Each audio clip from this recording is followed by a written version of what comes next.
Mari kita buka bersama dengan bacaan Ummul Kitab yang kita tujukan kepada junjungan kita Nabi Agung Muhammad sallallahu alaihi wasallam dan kepada para pendiri sesepuh tokoh NU. Ila hadratin Nabil Mustafa sallallahu alaihi wasallam wa ala alihi wa sahbihi ajma'in wa tabi'ina wa tabi'i tabi'in lahum bi ihsan ila yaumiddin, khususan ila rahi Syekh Abdul Qadir Jilani radhiyallahu anhu wa ila rahi Syekh Khalil Bangkalan Bahashim As'ari ki wa habas wahbah bisri samsuri wa ila arwahi min jami'il ulama'il ahli nahbatil ulama lahumul fatihah. A'udzu billahi minasyaitonir rajim. Bismillahirrahmanirrahim. Alhamdulillahi rabbil alamin arrahmanir rahim maliki yaumiddin. Iyyaka na'budu wa iyyaka nasta'in ihdinas siratal mustaqim siratal ladzina an'amta 'alaihim ghairil maghdubi 'alaihim waladdallin. Bismillahirrahmanirrahim. Rabbi syrah li sadri wa yassir li amri wahlul 'uqdatam min lisani yafqahu qawli. Amma ba'd. Bismillahirrahmanirrahim. Shadaqatut tatawwu'i, bab menjelaskan sedekah sunnah. Di bulan Ramadan, apalagi 10 hari yang akhir, kita sebagai umat Islam dimanapun berada, kita dianjurkan betul untuk melaksanakan perintah agama, yaitu berupa sedekah sunnah. Kalau sedekah atau zakat itu hukumnya wajib, kalau sedekah sunnah itu hukumnya ya sunnah. Jadi sedekah itu dibagi ada dua macam, ada yang zakat, ada yang sedekah biasa atau sedekah tatawwu. Kalau yang zakat ini tidak bisa ditentang, ini wajib. Dan zakat itu macam-macam, ada zakat fitrah, ada zakat mal, ada zakat tanaman, ada zakat binatang. Ya, seperti itu, macam-macam. Kalau pertemuan pada sore hari ini kita membahas tentang masalah yaitu sedekah sunnah. Keutamaan sedekah sunnah banyak sekali sampai diterangkan di dalam ayat Al-Quran dan hadis Nabi. Sebagian dari ayat Al-Quran yaitu A'udzubillahi minasyaitonirrajim. Innal musaddiqina wal musaddiqati wa aqrabullaha qardan hasana yudha'afu lahum wa lahum ajrun karim. Ini tendensi atau dasar yaitu sedekah sunnah. Kalau hadis Nabi kullu mri'in fi dhilli sadaqatihi hatta yufsala bainan nas. Ada hadis lain, innal abda la yatasaddaqu bil kasrati tarbu indallahi azza wa jalla hatta takuna misla jabali Uhud. Kata Rasulullah, sesungguhnya hamba yang bersedekah dengan roti yang paling jelek pun, dia akan mendapatkan pahala yang sesama dengan besarnya gunung Uhud nanti di sisi Allah. Ada hadis lain menyatakan, inna shadaqata la tudfi'u hudubar rabbi wa tadfa'u maitatassu. Jadi sedekah itu bisa meredam murkanya Allah dan bisa menolak su'ul khotimah. Ini keistimewaan atau fadilah dari sedekah. Kita bersedekah, misalkan kita mendapatkan kenikmatan berupa harta atau kesehatan. Kita itu disunnahkan muakkad, yaitu untuk bersedekah.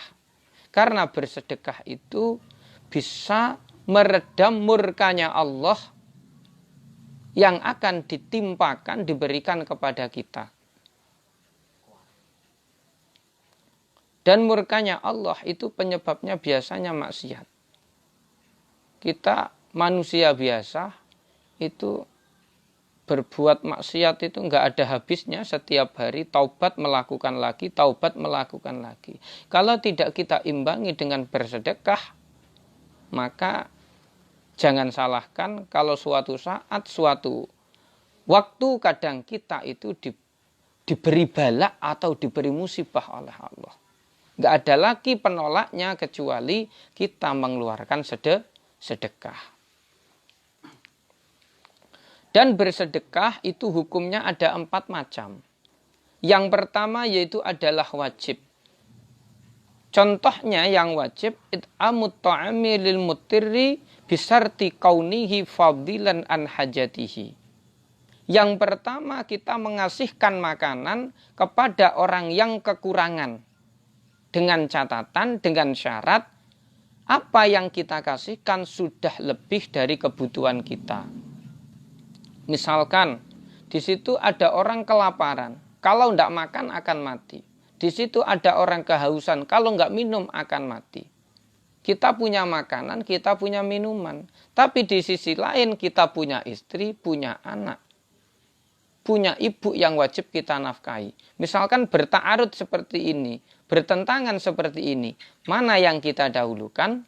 Tetap yang kita dahulukan adalah orang yang wajib kita nafkahi setiap harinya. Misalkan anak kita, istri kita, atau orang tua kita. Seperti itu. Itu yang dimaksud lebih dari kebutuhan kita. Dan ini persis dengan masalah kita mengeluarkan zakat fitrah di hari raya. Kita kewajiban mengeluarkan zakat fitrah pada malam hari raya dengan catatan sudah lebih dari kebutuhan kita. Sudah lebih dari hutang kita. Misalkan kita akan mengeluarkan zakat fitrah, sedangkan anak kita tidak makan. Sedangkan istri yang wajib kita nafkahi belum kita belikan baju. Kita tidak wajib mengeluarkan zakat fitrah. Maka kita dahulukan istri kita sudah kita nafkahi apa belum, anak kita sudah kita nafkahi apa belum, misalkan rumah kita sudah laik atau sudah layak apa belum. Kita punya uang 200.000 sedangkan rumah kita bocor misalkan. Hujan sangat lebat, maka kita tidak diwajibkan mengeluarkan zakat fitrah. Seperti itu. Jadi wajib zakat fitrah itu dilihat apakah kebutuhan yang wajib kita keluarkan sudah terpenuhi apa belum. Rumah untuk istri, untuk anak sudah layak apa belum. Pakaian yang wajib kita berikan kepada istri dan anak kita sudah kita kasih apa belum. Makanannya untuk dibuat malam dan harinya hari raya sudah ada apa belum. Kalau ini sudah terpenuhi semua, maka kita wajib mengeluarkan zakat fitrah. Kalau ini belum kita penuhi semua, maka kita tidak kewajiban mengeluarkan zakat fitrah. Dan kadang sudah terpenuhi semua, tapi ada bertaarud. Adanya beras hanya 3 kilo. Sedangkan kita punya istri, punya anak. Mana yang kita dahulukan? Adalah kita sendiri. Kalau cukup 2 orang, maka yang didahulukan kita dan istri kita, baru anak-anak kita. Kita lanjut. Hukum yang pertama tadi yaitu wajib, contohnya mengasih makan terhadap orang yang keadaannya itu darurat. Kalau nggak makan akan mati. Kalau nggak minum orang ini akan mati. Maka kita wajib memberikan makanan kepada mereka. Itu hukumnya wajib, bukan sunnah. Yang kedua, mangdubatun al-aslu fiha. Yang kedua, hukumnya sedekah itu sunnah. Ini adalah hukum asal. Setiap kita diberi kenikmatan oleh Allah, maka kita disunnahkan bersedekah. Apalagi ada hadis Nabi, kullu nikmatin maksud. Setiap nikmat yang dikasihkan oleh Allah kepada kita, pasti didrengkeni. Tetangga kita, saudara kita pasti akan dengki kepada kita. Pokoknya 2 hal yang didawuhkan oleh Rasulullah. Yang pertama yaitu kullu alim. Setiap orang alim yang mengamalkan ilmunya pasti didengkeni oleh orang. Yang kedua, setiap orang yang punya harta dan hartanya ini dimanfaatkan untuk kepentingan Allah. Mesti didrengkeni kepada orang lain, itu pasti. Contohnya, Saman panen, Saman mendapat rizki. Contohnya, padahal Saman juga sudah bersedekah kepada tetangga-tetangga, kepada saudara. Ngoten mawon tasih dirasani. Duh, apalagi kita anak masih baru datang, penduduk baru di setempat situ. Atau kita masih awal-awal untuk merintis karir kita. Kok melonjak dengan dahsyat? Oh, ndak iki nuyul. Ndak iki ngeraja. Itu pasti seperti itu. Pesugihan, macam-macam. Komen dari tetangga kita, dari saudara kita, macam-macam. Ya, tapi tetap kita oleh Rasulullah setiap mendapatkan nikmat disunahkan bersedekah. Karena apa? Orang kalau bersedekah di jalan Allah pasti digandakan oleh Allah. Man yukridullaha qardan hasana fayudhaifahu. Barang siapa yang mengalokasikan hartanya untuk di jalan Allah, pasti orang itu digandakan. Contohnya di Lumajang Kajising, itu menanggung pendidikannya Kiai Idris, putranya Mbah Kiai Hamid. Itu bangunan-bangunannya banyak yang disokong oleh beliau Kajising, itu banyak sekali.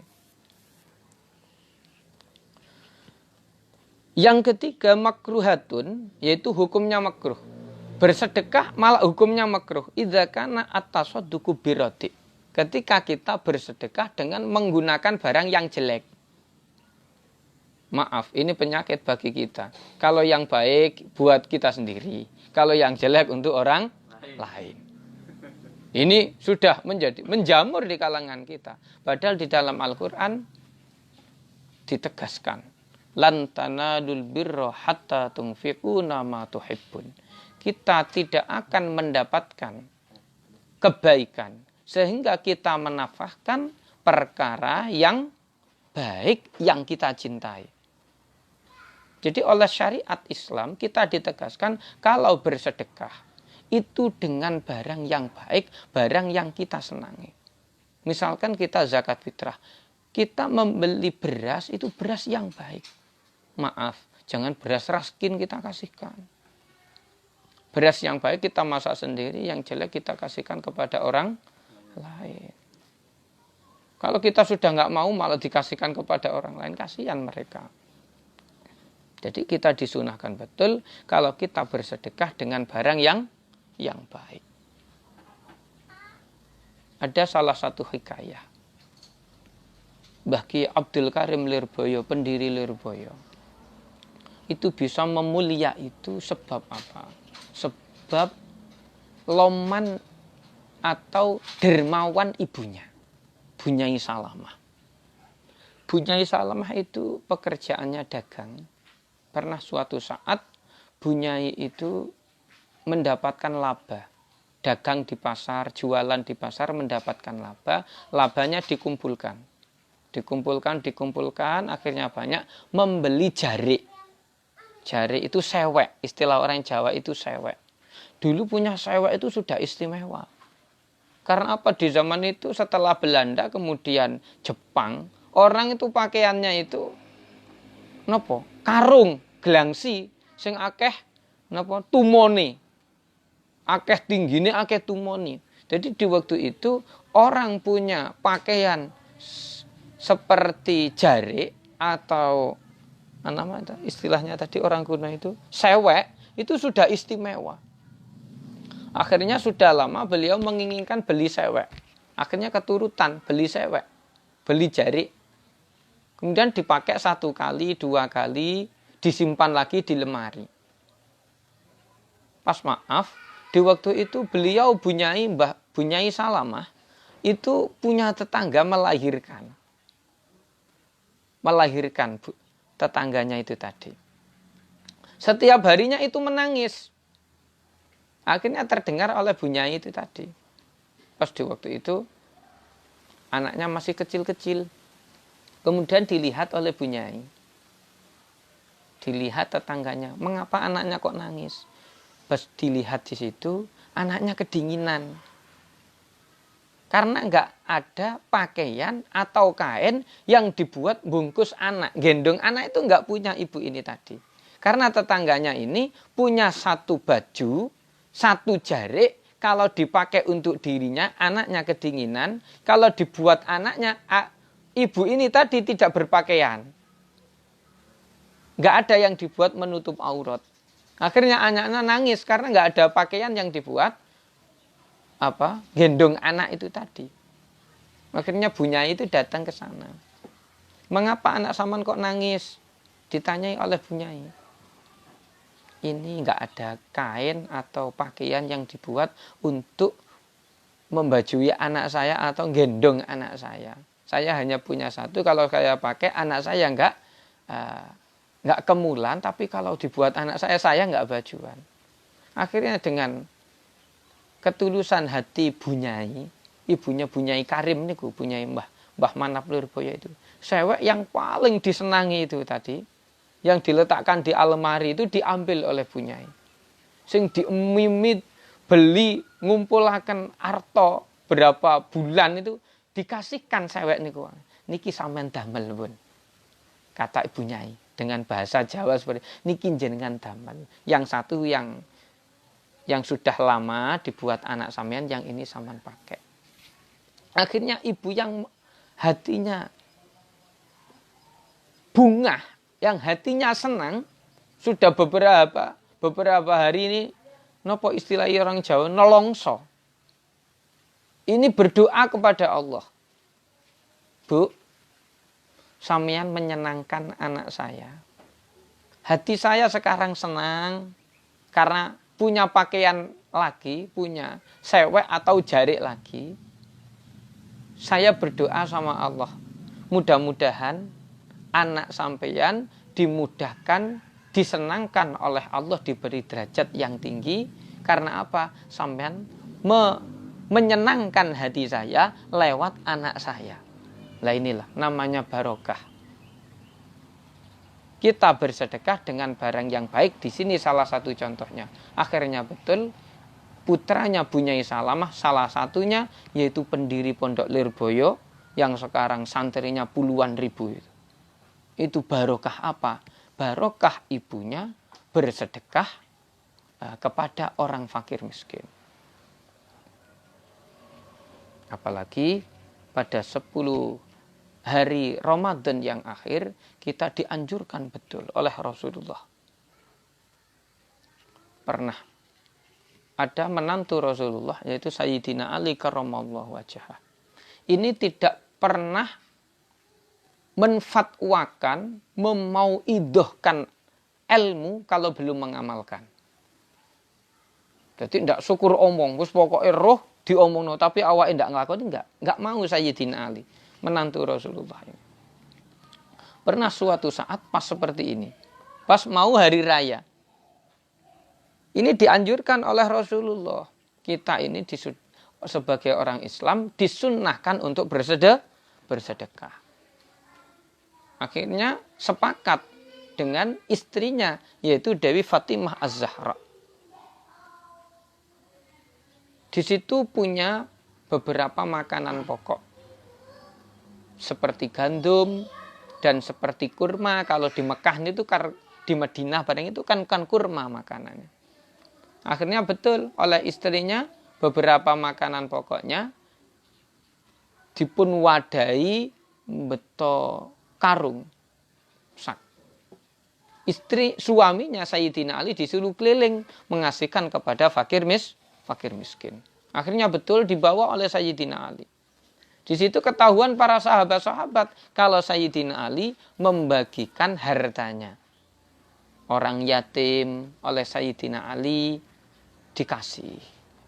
Orang jumpo, orang tua-tua, janda-janda yang tua-tua yang enggak mampu dikasih. Maaf, jangan yang dipilih sing nom-nom tok, janda-janda basah digoleki, sing tuwek dikenengno. Ini kebalik nih. Enggak boleh seperti itu. Janda-janda yang enggak mampu dikasih oleh beliau Sayyidina Ali. Enggak memerintah orang, tapi datang ke pintu mereka sendiri-sendiri.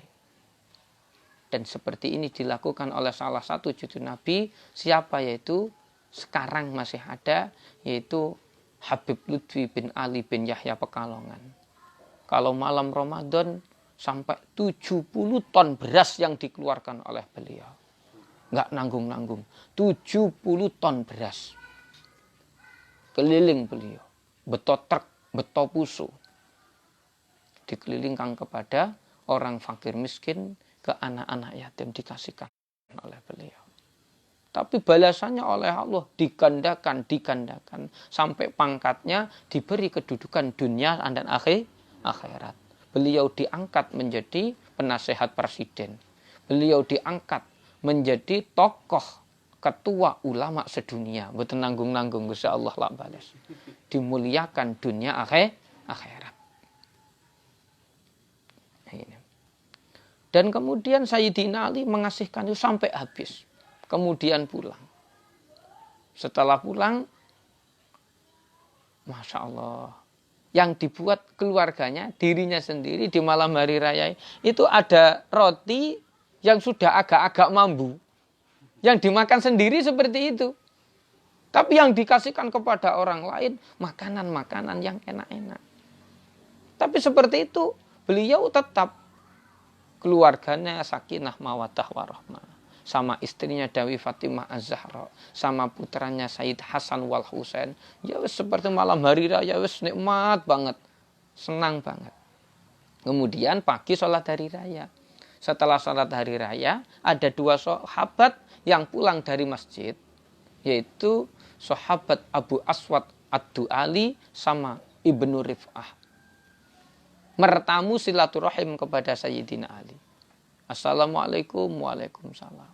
Maaf, dari depan pintu rumahnya ini, roti yang sudah lama itu, baunya itu menyengat. Dari depan pintu itu, bau roti yang dihidangkan ada di piring, di tempat tamu itu menyengat betul. Masya Allah. Tapi yang menjadi pertanyaan, kemarin Sayyidina Ali itu andum-andum bersedekah barang yang baik-baik. Sedangkan di rumah ada roti yang sudah berbau busuk beberapa hari. Akhirnya 2 sahabat itu salaman sama Sayyidina Ali, mikir di situ, nggak jadi makan, nangis 2 sahabat itu. Kemudian setelah nangis, pamit keluar. Assalamualaikum, waalaikumsalam, pulang. 2 sahabat ini tidak jadi pulang ke rumahnya, tapi pulang ke rumah mertua Sayyidina Ali, yaitu baginda Nabi Muhammad Sallallahu Alaihi Wasallam. Ke sana cerita kepada mertua, langgih Sayyidina Ali kula sowan teng mriko, yang dihidangkan ada roti yang baunya sudah berbau busuk, roti yang sudah kadaluarsa. Tapi kemarin anehnya kok beliau itu bersedekah keliling banyak sekali. Tapi di rumahnya sendiri yang ada hanya roti sudah baunya nggak enak. Sudah kadaluarsa. Akhirnya Rasulullah mendengar seperti itu.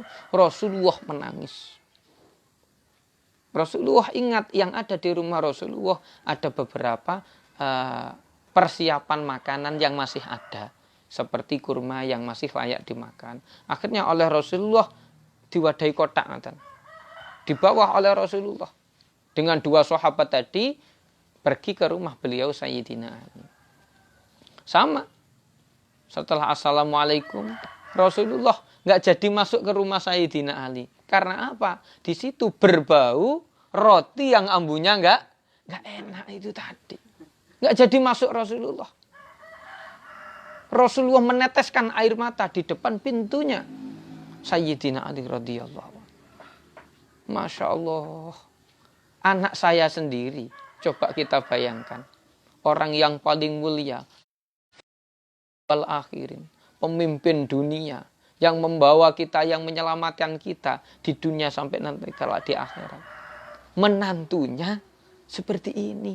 Makanan yang dimakan rotinya sudah kadaluarsa. Tapi mendahulukan orang lain yang baik-baik. Maaf, ini yang menjadi penyakit. Fi akhir zaman tambah akhir dai mboten karu-karuan. Tapi kok yang difatwakan nggak makan ini lah. Omong tapi sing ngrungokno mboten purun damel. Kalau ceramahnya enak ya. Tapi enggak masuk kepada hatinya mustami'in. Tidak membekas di hatinya mustami'in. Karena apa? Rumus yang dipakai itu kurang tepat. Beda dengan Sayyidina Ali radhiyallahu anhu. Enggak mau menfatwakan ilmunya. Mau idoi kecuali beliau melaksanakan. Dan saya pernah. Beliau Habib Lutfi menfatwakan juga seperti itu. Kalian jangan mau idoh. Mari perbaiki kedua orang tua. Mari kita berakhlak kepada orang tua. Sedangkan kita sendiri tidak berakhlak, tidak berbuat baik terhadap kedua orang tua. Jangan mengharap orang yang kita nasihati, orang yang kita mau idoi, mau mengamalkan apa yang kita fatwakan. Jangan mengharap. Kita kembali kepada cerita Rasulullah tadi. Setelah itu Rasulullah menangis.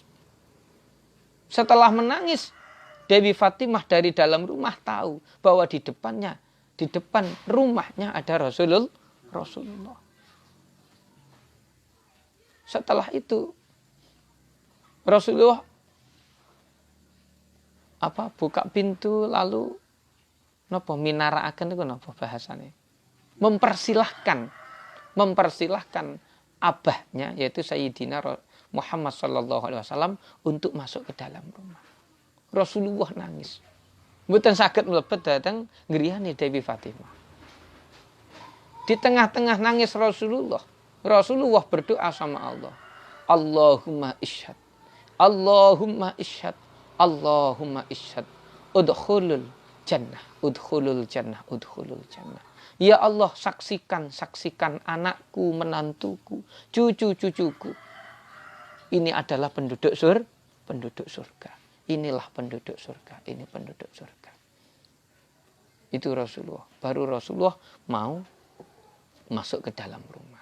Setelah masuk ke dalam rumah, ditanyai oleh Rasulullah, wahai Ali, kok sampai kamu tidak punya makanan? Yang ada hanya roti yang sudah kadar luar seperti ini. Yang baik-baik kemana? Yang baik-baik sudah saya tasarufkan, saya sedekahkan. Kok sampai nggak menyisakan? Iya, karena seorang pemimpin kan seperti itu. Memikirkan orang lain, mendahulukan orang lain, mengakhirkan dirinya sendiri. Itulah sosok seorang pemimpin. Tapi kalau terbalik, maaf, ya nggak jadi. Pasti rusak. Yang keempat, yaitu bersedekah hukumnya haram. Bersedekah at-tasadduq ala man yasta'inu biya ala maksiatin biqarinah. Bersedekah kepada orang yang orang ini menggunakan sedekah yang kita kasih untuk kemaksiatan. Kita bersedekah kepada seseorang. Sedangkan oleh orang ini barang yang kita kasih dibuat maksiat. Kalau kita tahu ini dibuat maksiat, maka hukumnya kita bersedekah, hukumnya haram. Contoh, kita mengasih pistol, kita mengasih pedang kepada rampok, kepada maling, kepada jambret. Ini hukumnya haram. Atau tidak mengasih. Bahkan omong kita ini bisa menjadi haram. Kalau kita menjadi petunjuk, orang akan ngerampok. Oh, di sini rutenya, di sini jalan. Kita nggak ikut-ikut. Maka ini omongan kita menjadi haram. Atau demi teman. Banyak sekarang anak muda-muda itu banyak sekali. Saya nggak ikut ngombe, saya nggak ikut ngepil, tapi saya hanya membelikan. Melok urunan, tapi tidak melok-melok demi teman. Nah, ini yang melok pisan. Karena kalau tidak kita belikan, kalau tidak kita kasih, nggak jadi ngombe. Nah, ini kita mengasih uang untuk hal-hal yang seperti itu, hukumnya haram. Yang terakhir, kajian sore pada hari ini perlu kita sampaikan. Kita mengikut sunnah Rasulullah Sallallahu Alaihi Wasallam. ini yang paling dikedepankan oleh Rasulullah. Saya akan cerita sedikit. Pernah Rasulullah di waktu akan berangkat sholat hari raya, Rasulullah keluar, miyos dari dalam Rasulullah, keluar dari rumah Rasulullah. Kalau di daerah Makkah, Madinah, itu daerahnya itu padang pasir, gurun Sahara, padang. Jadi situ kalau perkiraan itu jam 6, mau sholat hari raya kan jam 6-an. Itu anak kecil-kecil itu senang mencolot-mencolot. Lari-lari anak kecil, bal-balan. Karena apa? Bajunya baru-baru anak kecil-kecil itu. Anak kecil kalau sudah dibelikan sepatu, baju baru, anak laki-laki gambar Superman, kan sudah senangnya nggak ukur. Main sama teman-temannya, lonjat-lonjat, kepung-kepungan. Senang sekali anak-anak itu tadi. Karena apa? Bajunya baru. Karena anak kecil itu tidak mikir utang. Okay. Makanya hatinya senang. Beda. Dulu kita masih kecil, nyocok mercon. Kan senang. Tapi sekarang, hawanya itu biasa. Nggak terlalu senang karena apa? Kita sudah ngerti. Oh, mikir utang, mikir ini, mikir kebutuhan. Kalau anak kecil nggak ada seperti itu. Makanya hatinya senang terus anak kecil itu. Nah, di situ banyak sekali anak kecil-kecil lonjat-lonjat, kepung-kepungan, main-main. Bal-balan, ada yang macam-macam. Dilalah di waktu itu, Rasulullah ketemu satu anak di depan pintu rumah. Anak itu nangis. Bajunya nggak. Anak ini nangis terus.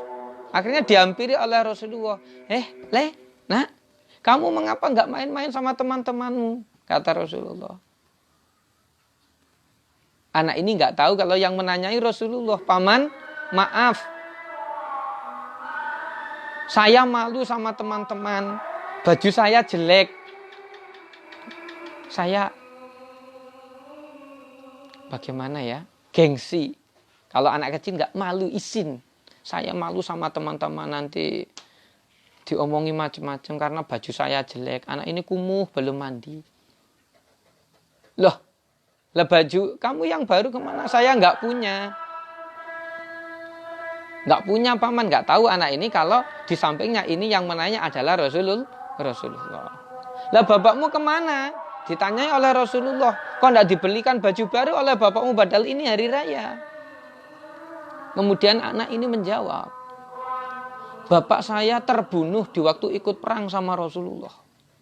Rasulullah langsung nangis di waktu itu.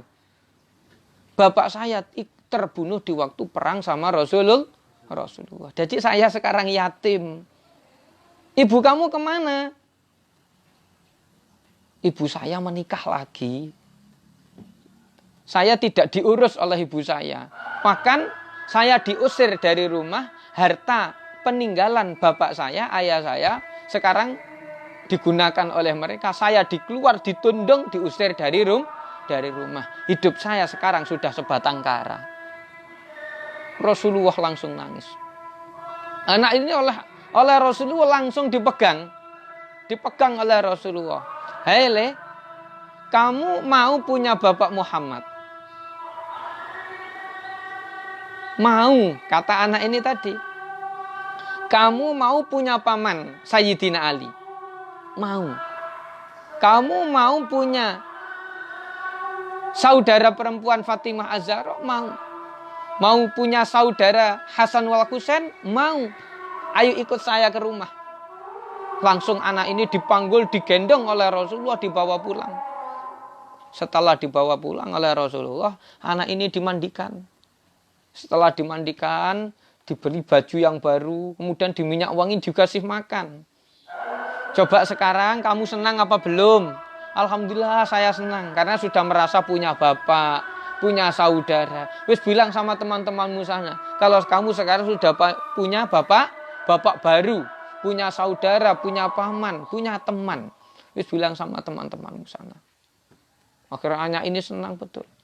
Inilah ajaran kita yang diajarkan oleh Rasulullah.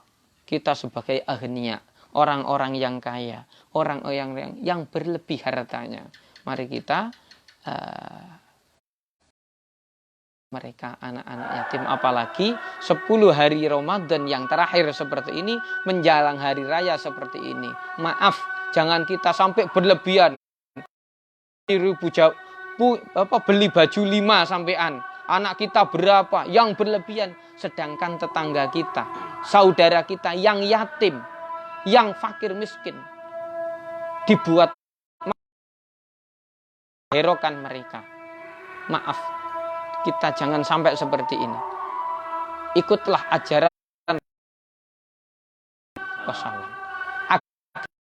Nanti kelak bersama Rasulullah, kata Rasulullah, man kafalal yatim kana ma'i fil jannah. Barang siapa yang menanggung anak yatim, nanti kelak bersama saya di surga. Itu yang bisa saya sampaikan mulai awal hingga akhir. Apabila ada kesalahan, minta maaf yang besar-besarnya. Kurang lebihnya, assalamualaikum warahmatullahi wabarakatuh.